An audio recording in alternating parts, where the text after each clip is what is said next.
Grandmama used to pray, oh Lord, please save them from the evil snares and all the dangers that entangle. Yea, though they walking through the valley of the shadows, just prepare and make them fit for every battle, because I know they bound to come, and I know they bound to fall, but in your bounty, Lord, preserve their beautiful.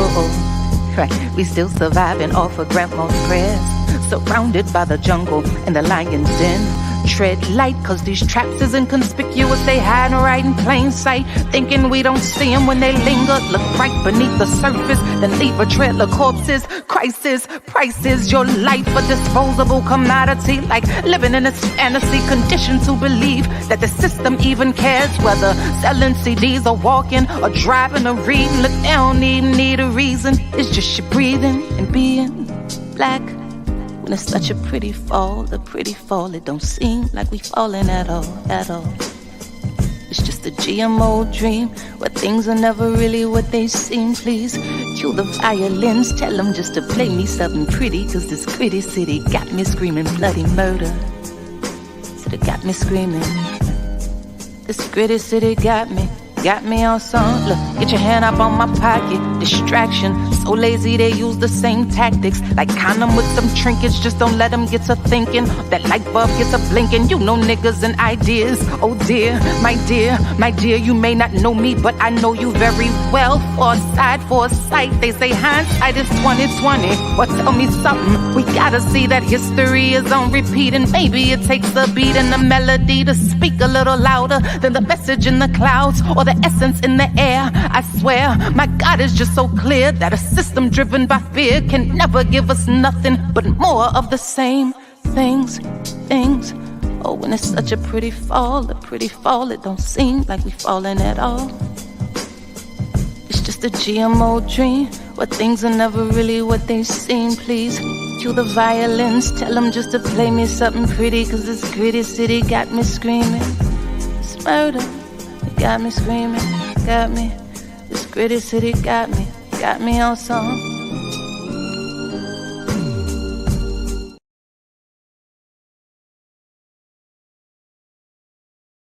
It's happening, good people. We are live and direct. It's RSTV. We're in the building. Black Power Media. If it's your first time stopping through, make sure you subscribe, like, and all that good stuff they say on YouTube. Shout out to all the people out there doing that work, putting in that political work, keeping that critical political action. Salute to all the freedom fighters out there, all of those who are doing what they got to do to get by. You know what I mean? Shout out to the folks out there who decided to put together, take their things they could find around the way, like big fans, giant fans, and hand gliders and things of that nature, and decide to say that enough is enough, and that we're gonna bust back, we're gonna take our land back, all that good stuff. Africans take note. You know, it's good time to be alive, good time to be on the planet. I am Kalonji Changa. If it's your first time meeting me, good to be here. Glad you all are here. We have a powerful show. This is RSTV. As you can see in the background, you're probably like, well, what is that in the background? What is all this going on? You have this book, powerful book, just happened to run across. Matter of fact, it's being released today. Matter of fact, when you see this, you can actually go order. It's called It's Not You, It's Capitalism, Why It's Time to Break Up and How to Move On, by one of my favorite new authors, Malaika Jabali. I'm probably jacking the name up. She'll correct me in a few ticks. Don't even trip about it. Real powerful book. And I already got my copy because I got a little bit of juice somewhere. You know what I mean? They say, yo, make sure the brother gets his copy, because that's what they supposed to do around here. You know, we get all the new music, all the new books, we get all the new freedom fighters. It is what it is. How we do this around here. Don't hate. Anyway, go get your copy of this particular book. Very important piece. And I'm not going to run my mouth too much. I'm going to bring Sister Malaika on, and she's going to talk about why she stopped through here to hang out with the guard. Duh. Anyway, what's happening? How you doing? How you doing? Yo, that first of all, that intro music is everything. I need that to just run on through. We need to roll that all the way out. Yes, that is my sister Sonny Patterson. Shout out to Sonny Patterson, one of the dopest poets, the poet laureate for our generation. Y'all know about Sonny Patterson. Y'all need to tap in, get a late pass. But yes, that is Sonny. Good to see you here today. What's up? It's been too long. I feel like the last time we talked was maybe before the pandemic or something, or maybe it was during the pandemic because we were still doing virtual stuff. But Yeah, I think it might have been before the pandemic because I think I had on the ski mask instead of the other mask. So, we're still doing it the ski mask you way. was out here, mom, and what you was doing? Hey man, we was out here representing. Hey, We making sure it was cold outside. that's right. Uh, nah, yeah, you came through Renegade Culture, and we definitely had a good time. Shout out to Renegade Culture. Shout out. R.I.P. Renegade Culture is still in the archives, but It's it in the exists. spirit. It's in the spirit. It's in the spiritual world. For Hey, folks who are unfamiliar with you, please give us a bio because I learned a lot. Just I thought I knew already, but I ain't know nothing. I feel like I've lived so many different lives. I guess I probably have actually, but my name is Malaika Jabali, and I am the author of It's Not You, It's Capitalism, Why It's Time to Break Up and How to Move On. And as Brother Kalonji said, it's out today. Like, I hope y'all grab it. I did like a cute little audio version. As you can see, the background says Audible, so you're going to be able to hear my voice throughout. And it's a really fun book.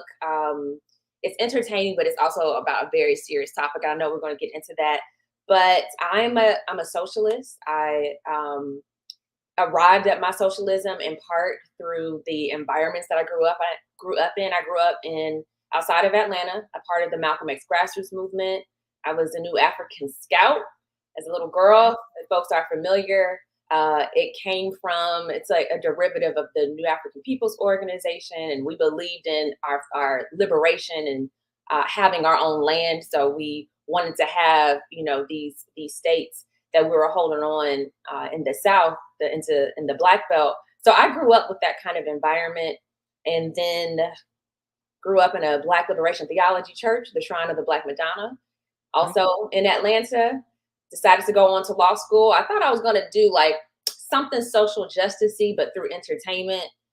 Realized that it was not fun to do law because a part of the law is just a lot of transactional stuff and looking at a computer all day. I still look at a computer all day, which is the irony, but I still get to talk to people. I get to do something that I feel can challenge our institutional norms, challenge capitalism.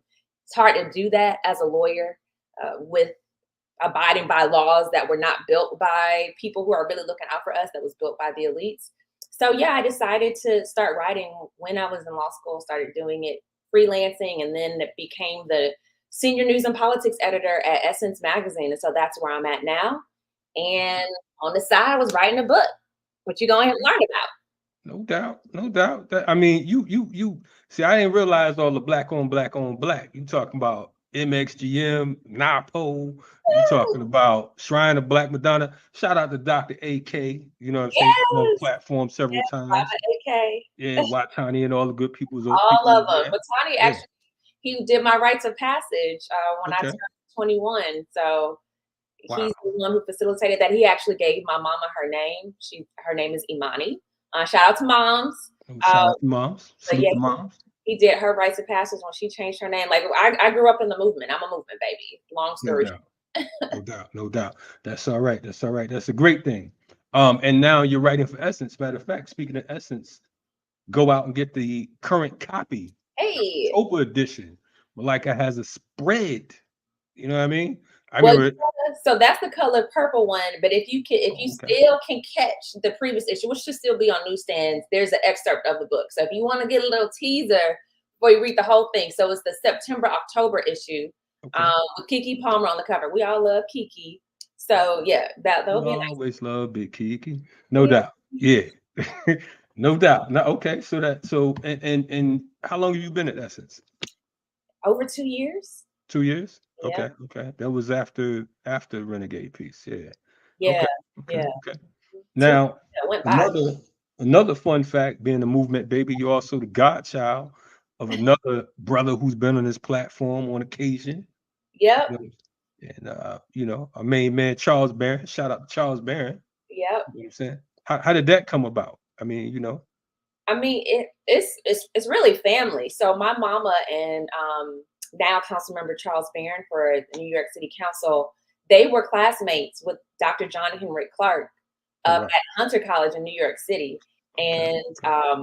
Charles has always been a very vocal and I would say a righteous brother. And my mom, she they were in a black kind of I guess black studies class together. So she was still arriving at her consciousness. And so people, I wish I could have her tell the story, but basically he kind of came to her defense because she was still learning things.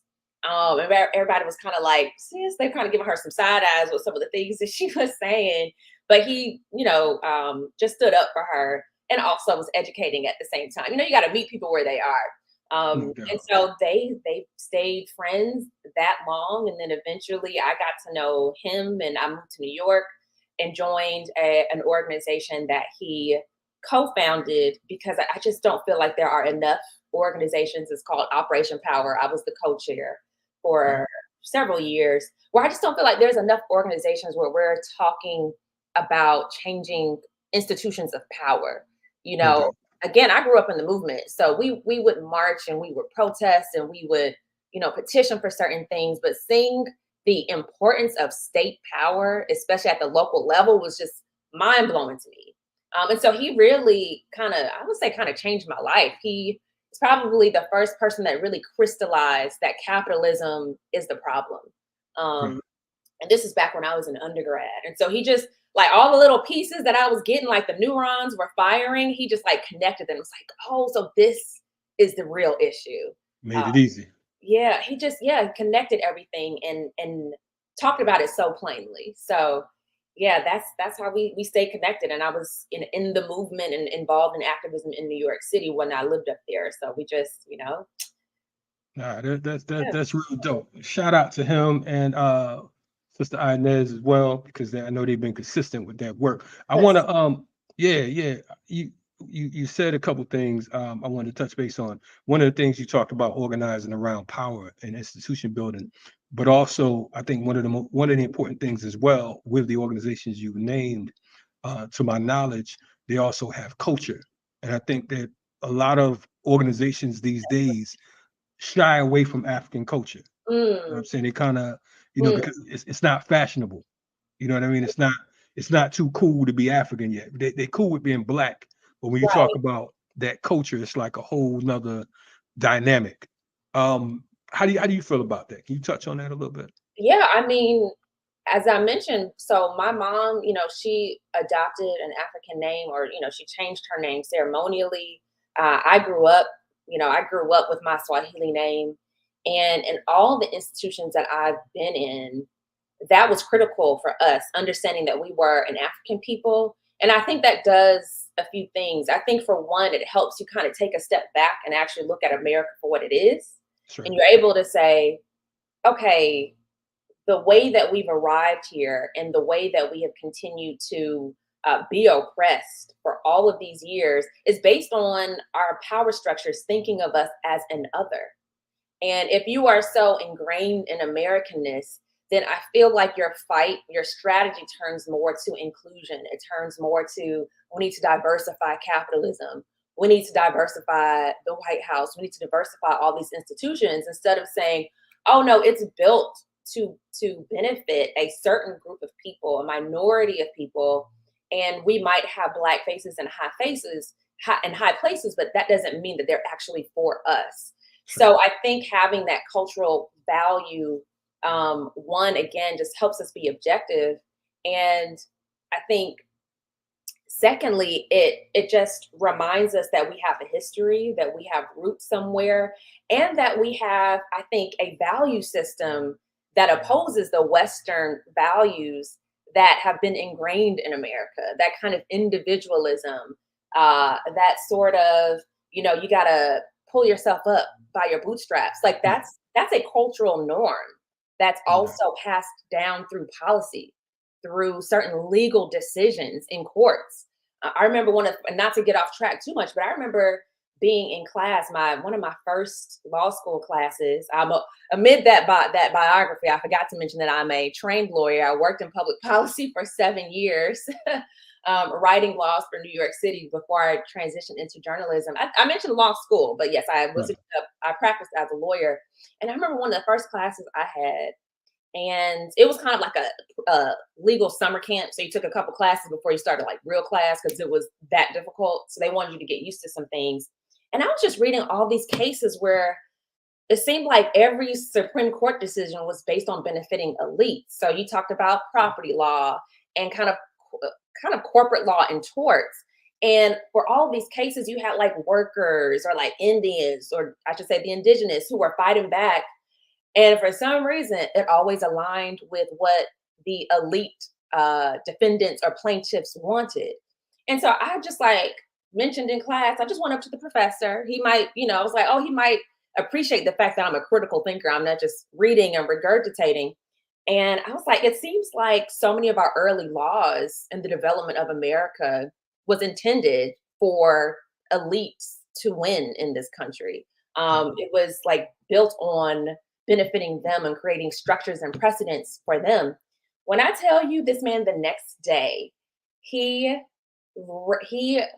turned beet red as he was talking about it and addressed the entire class, maybe about 100 people, and was just like, I had a student come up to me talking about that critical race theory. Mind you, I didn't know nothing about CRT back then. I was a green law school student, but he looked at me, saw a Black person, saw a woman who was like thinking, and assumed that it was just this sort of like, just the antithesis of what you should do in law school. And it just assaulted his liberal values as a white privileged man.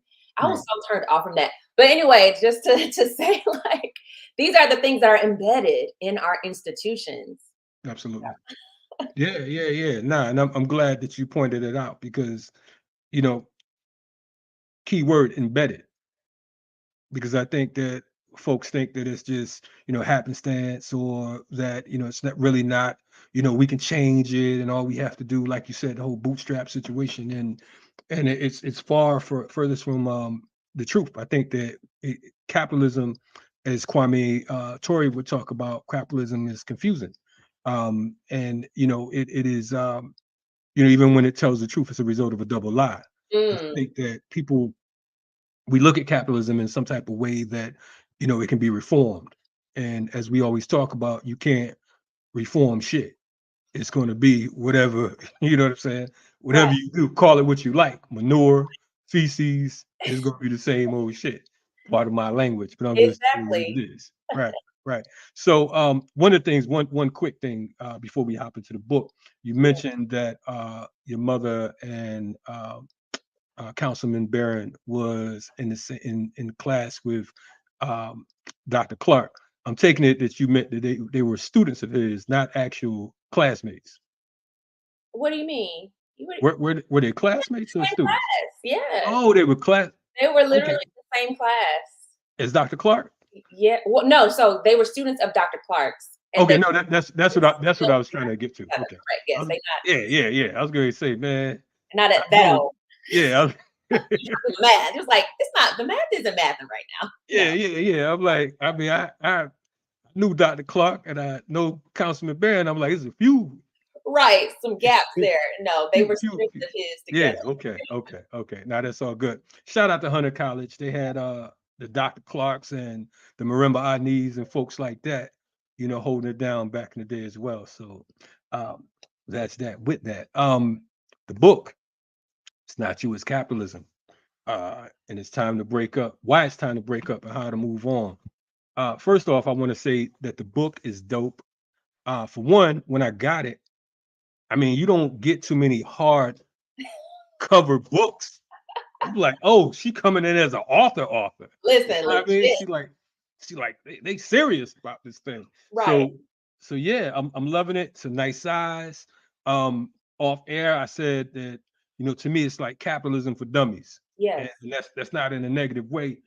Even with myself teaching political education class, looking at it, it's just like, I mean, this is a book that I'm going to recommend. And I'm not recommending it because, oh yeah, Malaika's cool or whatever. If it was whack, I'd be like, look, this ain't it. You know what I mean?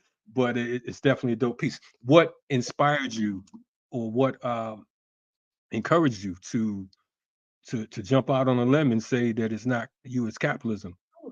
Well, there's a couple of origin stories. I'll start with the most recent to get at how it became kind of a relationship guide. So this is a breakup guide. You know, Black people, we love talking about, you know, gender wars and who should get the food, are you gonna get your man to play all that. We just love relationship guides, and I think people Yeah. love that in general.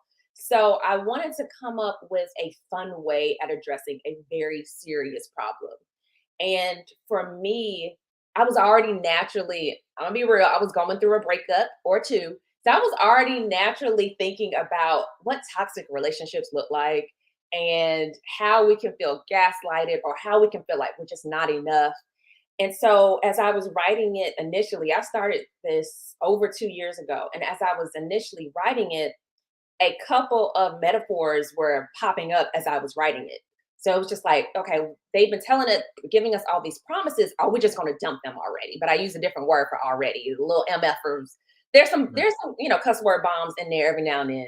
So this is It's for not. your teenagers and up, you know, if you're afraid of showing it to the little kids.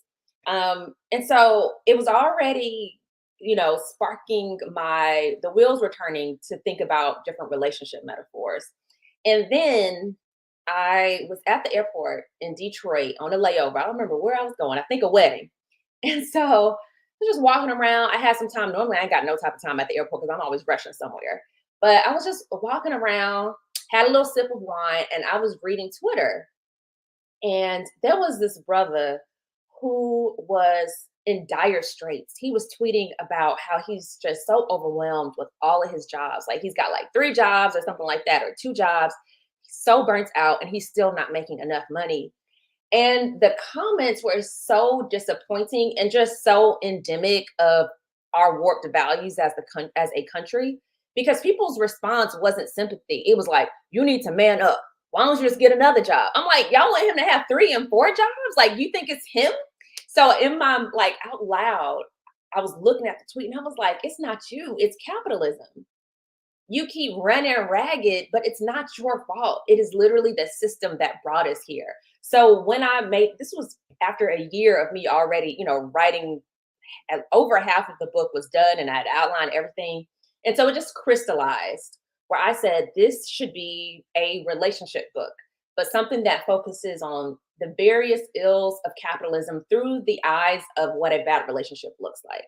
And then the initial origin story is, I just got to shout out my editor, Madeline Jones, because she approached me. I'd been, you know, writing for various outlets about the intersections of race and class, and we wanted this to center Black people and Latinos and women of various races. And so she approached me about writing a capitalism primer, really a socialism primer. But I felt like people are more familiar with capitalism, and even if they're not fully socialist yet, they at least can criticize capitalism. So let's start there. I'm just meeting people where they are. So she had the idea to do a primer, and we just and illustrated as well. And we decided to run with it. So I'm gonna show y'all some of the illustrations when we get a second.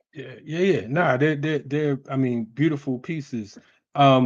So basically the title was wine infused. It It was was like, wine and pasta infused, and okay, a little bit of okay. Detroit magic, That Motown energy. sound like some red wine. I It was don't know. white. I can't. I'm a white wine girl. That red will get you sleepy. Okay, I would have been asleep instead of thinking if I had asked for red. okay. All right. So nah, and we appreciate you you know, breaking that down. White wine in Detroit at the airport. That's all yeah, I can say. that will help you. And yeah, to your point, I mean, I noticed a lot of it's definitely some humor in here, uh, particularly around one of the things I was looking at was the piece where you were talking about the text and how, you know, you have all this stuff in it, and there's this one point it'd be like that has nothing to do with it. Oh, so that means you ain't coming, you Yeah, know? exactly. Yes. Yeah, nah, but that was dope. I wanted to there was a piece in here that I saw in regards to I think you were comparing the economy of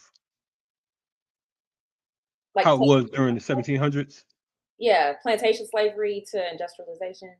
Yeah, not that part, but it was Oh, a piece on, I think it was page 7. You was talking about in the 1700s when the U.S. had an economy built on the labor of literal enslaved people who had no income. Income equality then was still not as bad as it is today. So I Yes. kind of wanted to get your get an understanding of what you meant. Yes. So basically to say that there are more wealth disparities now just based on the research that researchers have done, because even though a lot of people were obviously doing terribly during that period, during the time of enslavement, you still had a lot of poor whites, you still had a lot of, immigrants who weren't doing well. Um, and so the wealth gap between who's doing well and kind of middle class and working class people has gotten even higher. And so this was not to say we should eliminate disparities by everybody being bad. It means that we need to find another system so that everybody can be lifted up. Because you either have a system like under slavery where some people are literally in shackles. And so, okay, sure, you don't have as much inequality because you don't have as many, multimillionaires and billionaires and things like that. So that was the origins of capitalism. It was rooted in our exploitation. But even today, in a modern system, even though we're not enslaved and we're not shackled, because there is so much extreme wealth, like an absurd amount of wealth at the top, that wealth gap is even higher. That inequality is even higher today than it was back then. So we have to find a way out, because there has not been a time when capitalism has actually been fair for everybody, despite the rhetoric. Or I appreciate the clarity on that. I was kind of confused. I was like, we ain't have nothing. No, I'm joking. But no, I appreciate that. But to the other point, when we was talking about slavery in the U.S. and industrialization in Europe, I wanted to, for the audience, I wanted you to tell us the difference between slavery in the U.S. and industrialization in Europe, and how they both relate to capitalism. Oh, I mean, that is the essence of it. In order for it's really a relationship. So there's more of a comparison than something to contrast, because in order for Europe to be industrialized, they needed the raw goods that our ancestors cultivated. They needed the cotton, they needed the rum, I should say the sugar, they needed the tobacco, and all of that. I mean, I feel like everybody, your audience, would know this. So I don't need to go through the whole breakdown, but I do have an image of the Middle Passage in here, and I should say the triangular trade, in terms of what was being traded throughout the Atlantic Ocean during that period. And so Europe would not really exist. And even Marx said that, the industrialization was built on slavery, which was built on the white supremacist notions that kept us enslaved. And so in terms of, I would say, just how they relate because that's how the system operated. They depended on each other. But then it also created these those are kind of the inputs, but then the outputs. So what does this kind of system create? And so for slavery, we would not have probably white supremacy if we did not have this. We probably wouldn't have had colonialism, which then went on and exploited our people further in the continent without it. So, they're essentially cousins, and slavery was a precursor to the industrialization that popped up in Europe. And there's a lot of different directions we can go in that, but you just wouldn't have had one without the other. No doubt, no doubt. You mentioned Marx. We know that one of the things you spoke about in the book was Du Bois' his criticism towards Marx and Engels. What would you say was his major criticisms, and how did he look at these contradictions? Yeah, race. That's the main that's the main criticism. It was a blind spot, I would say, for the Communist Manifesto overall, but it was particularly, I think, of a blindness for Engels, but not so, not much so for Marx. So Marx is the one who acknowledged, hey, we have industrialization through this kind of exploitation of slave labor, of Negro labor. But Engels, he just bypassed it altogether. He was What slaves? say Yeah. that again. He's like, what slaves? What Right. happened? Right. Yeah. I mean, and it was more so organizing white working class people, and so he worked for a paper. I think he was commissioned by the New York Tribune at the time. This was back in the 1800s. And so the New York Tribune put him, and I talk about it in the book, they put him on the map in the US. And so these ideas just start percolating through the US. But through that whitewashing, you end up minimizing what could be a really powerful ally. You got all these people who are also workers, and not in a euphemistic way, but in a theoretical way. They are working. They just happen to be working under extremely oppressive conditions and doing it for free. But if you can align with them, can you imagine how you could overturn the system? And so Du Bois was like, these are also workers. Black people are in the working class, and that was that is what was so beautiful about Black Reconstruction, is that he framed it within class and Marxist terms, but he recognized that so much of America, so much of the white proletariat, so much of white labor leadership did not conceive of Black people as workers, because many of them didn't even think we were human. They still thought we were, at the most, at best, second class citizens, let alone people you could align with. So the circles Ingalls was in didn't even consider Black people as folks you can be a proletariat with to overthrow the bourgeoisie. Right. No, it's typical European. Typical. Scary. It took a while before you could see these like various spurts of racial solidarity, and I promise you, like, I was looking, I spent 2 years on the book, and I talked to experts, I talked to scholars. It's like, what are some prominent examples of where the working class came together along race, specifically in the midst of anti-Blackness? And it was hard to find. I still want to find something because I'm trying to give people hope through this book, and I think that you still there? Yep, I'm here. Just in light. Go ahead. So yeah, I think that kind of work is important, but I still needed to find examples, and it was hard. Right. No, hey, I was hoping you found something that I didn't. I found something. There are examples, but it took some digging. Yeah, it's kind of like you speaking of workers' rights and that whole piece. When we're talking about Marx, Engels, we can't one of the things you touched on in the book as well was the whole 1863 New York City race massacre. And I think that's something that's overlooked and undermentioned, and I think it's purposefully. So for our audience, do you mind jumping into that and telling folks about this whole 1863 New York City race massacre, because it's a very important, crucial time. We often hear about the South and all the racism in the South, and it's looked like New York was the place to go and the place to be, so on and so forth. So touch on that if you don't mind. We know you got down in the book. Yeah, that's a key example of exactly what I'm talking about, where you had so much potential for white workers and people who were still arriving at their whiteness. So you had Irish immigrants, you had people from Eastern Europe who were coming over and weren't yet fully considered white. But this was a part of the codifying aspect of race, and how it is less about like genetic predispositions and more so a project of race making. And this is one of those race making projects and it was so horrifying to read. So I went through newspaper archives to just get original sources and original stories of what was happening at this period. And essentially, there were protests against the Civil War. People all over the country, mostly non-Black people, because we could not officially be drafted because we weren't citizens, so we could not be drafted in the Army. So they were drafting folks from all over.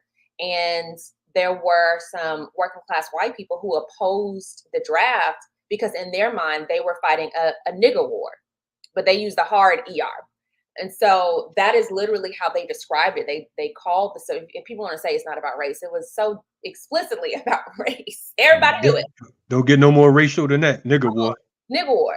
So that was how Leslie Harris, a historian who actually used to be at Emory, my alma mater, that was the way that was through her research that she found out that this was a part of the thinking about the war. And so white people didn't want to be working to free us because they were busy in the factories, they were struggling too. But instead of saying, hey, these are people we need to align with, it was, this is going to be our competition. If black people get free, that means they're going to come up here and compete with us for labor. So this story in the book is what lays out the race and class conversation about how crucial it is, because it's been fraught for so long, and how do we overcome it? So anyway, through this race riot, massacre, people be calling everything a riot, a massacre, one of the examples that was so haunting, they went to a orphanage for colored children, was the name of it. So they knew it was colored, meaning black. It was black folks in there. And they burned the place down. Fortunately, for whatever reason, it wasn't occupied at the time. But if they saw a little kid, a little black kid in the vicinity, they would round up a mob to try and attack them. And so even though the kids got spared, I want to say dozens, if not at least 100 plus black men were lynched. It created so much terror in New York City that a lot of black people left. This was in the 1800s. So it was before we even had the Great Migration. And so a lot of black people left New York City because there was so much fear in the air. And it's so frightening that we still see a lot of that mentality today. Yeah, no, I mean, it's wild. And I can't help to think about, when you're talking about burning the orphanage, I'm thinking about, the whole hospital bombing right now. You know what I mean? So, when you talk about the pot calling the kettle black, this is our history. Yeah, it's just how it goes. This is what they do. Right, displacement, all of that, displacement, fear mongering. It's in the history. It's a tradition. Yeah, without a doubt, it is, and they're not looking at switching up. It's like this is what it does. And we're talking about less than 200 years ago.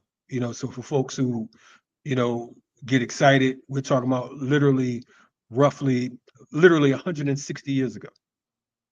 Right. 160 years ago. It's like what, 2023 right now? Right. 160 years ago, this is what was going on in New York. A few generations in the quote unquote liberal New York. No doubt. The book, like I said, is an awesome piece. You talk about everything from what we mentioned to healthcare. What would you say, like, for you? What was the because I know from writing myself, it's hard to find a fun part. Yeah. Right? But what was the most interesting part for you?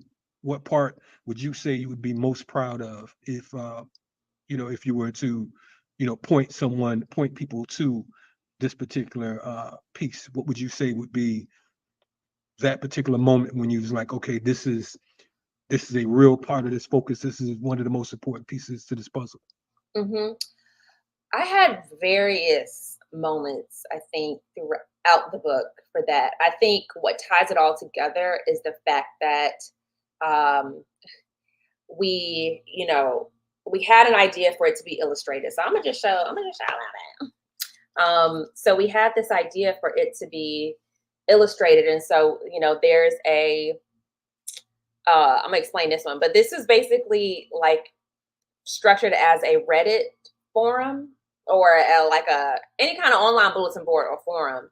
And so we were able to just come up with, a part of the process, which was so difficult, but also rewarding and fun, was to say, how can we convey something that's really complicated or dense and do it in a straightforward or just be able to make it very visual. And so what I had done, and that's just one example, but what I had done was look at all the different rhetoric and propaganda against communism in the United States and where it came from, and how that's a part of the narrative in America where being communist means that you're really not even American. And so America has been tied to freedom for so long that everyday people associate America with democracy and freedom. So it's not just coming from the elites. Everyday people think that.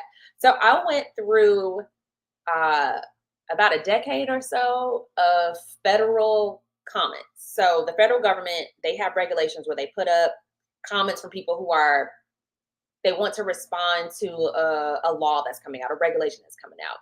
So I just compiled a list of the most unhinged ones where people are just like, oh my God, this is such a communist country. Everything's so terrible. Do you think this is a Russian gulag? And it was about somebody protesting a seatbelt. So if you just not Google, but if you go to the Federal Registry and you look at all the various, commentary against communism, it's like stuff like that. People protesting not being able to online gamble. Someone protesting having to wear a helmet. Just the silliest things. So I think overall, that's communism. Yeah, that's communism. Oh, that's communism. Yeah, oh, wow. Yeah, any kind of inconvenience is communism. Oh, okay. So what do we call, like for us? What do we call chattel slavery? What do you mean? What do we call child slavery? No, I'm just saying if they call that communism, what do we call chattel slavery? American. Oh, okay. All right. No doubt.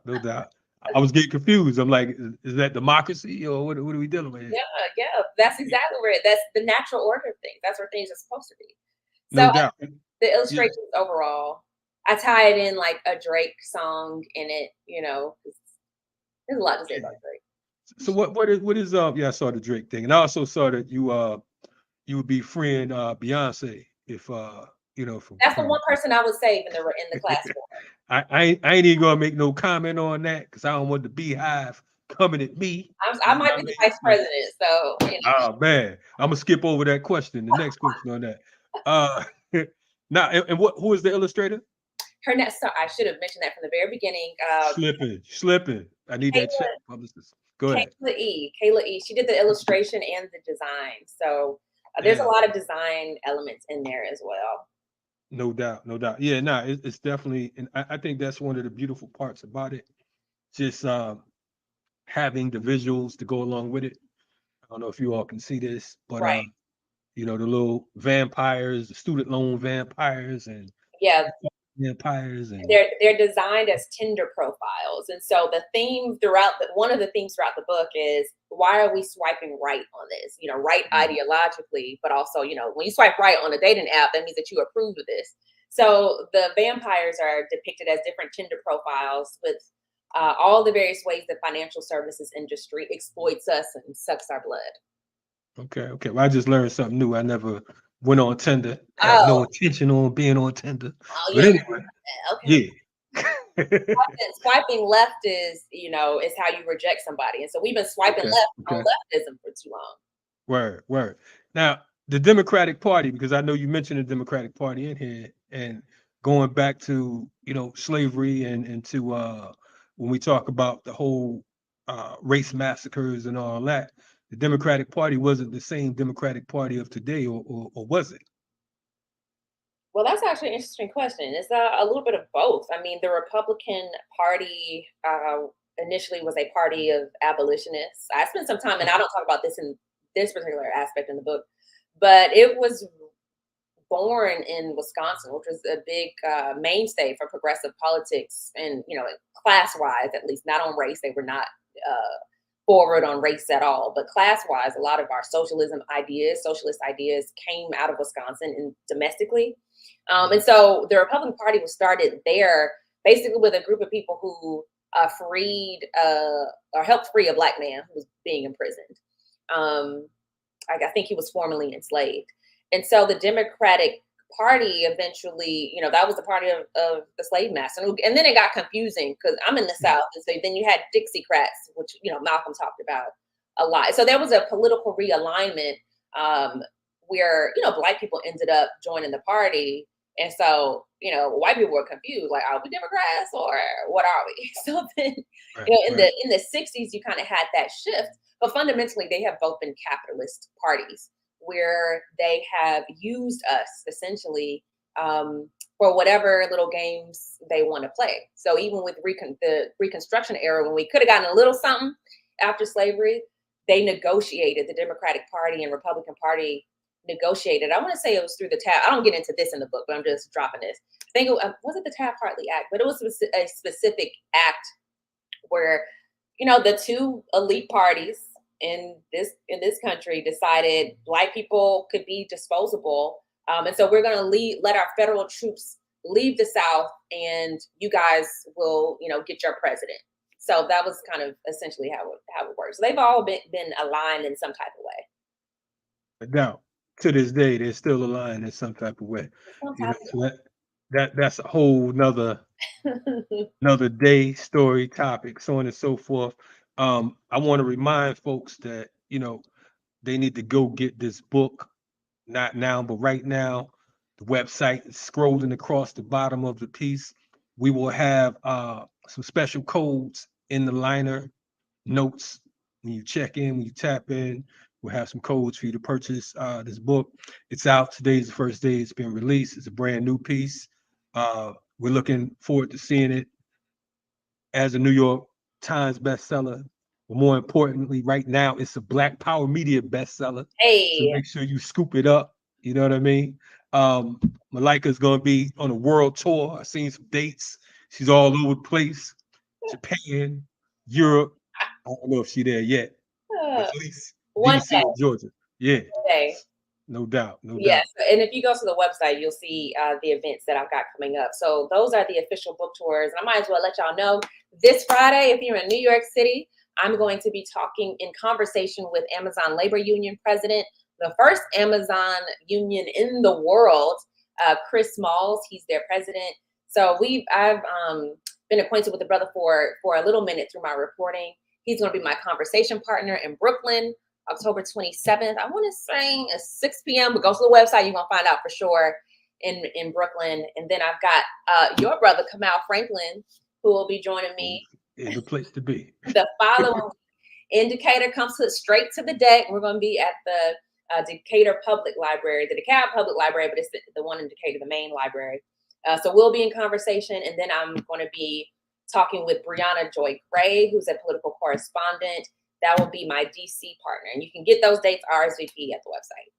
No doubt, no doubt. I appreciate you coming on. I mean, where else could you have been besides the blackest show on the planet right now, RSTV?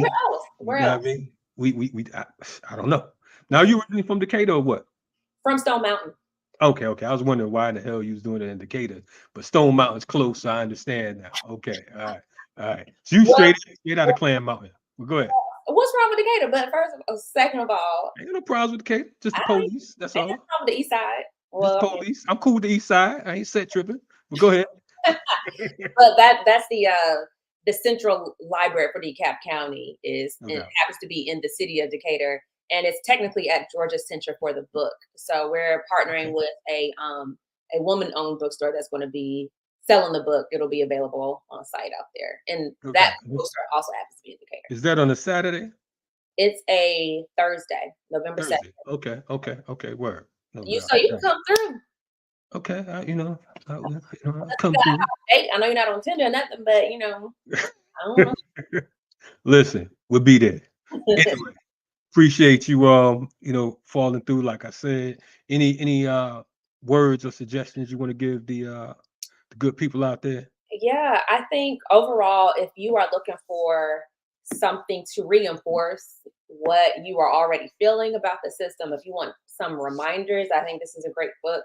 If you want a stocking stuffer to give some colleagues or friends and family who you think could be convinced, I really do feel like we're at a crossroads in this country where there was a strong left movement recently where people are thinking about alternatives to capitalism, but they have been, I think, sidelined by a lot of distracting conversations online and people getting sucked in to a lot of wars between different people in the working class across gender, across race.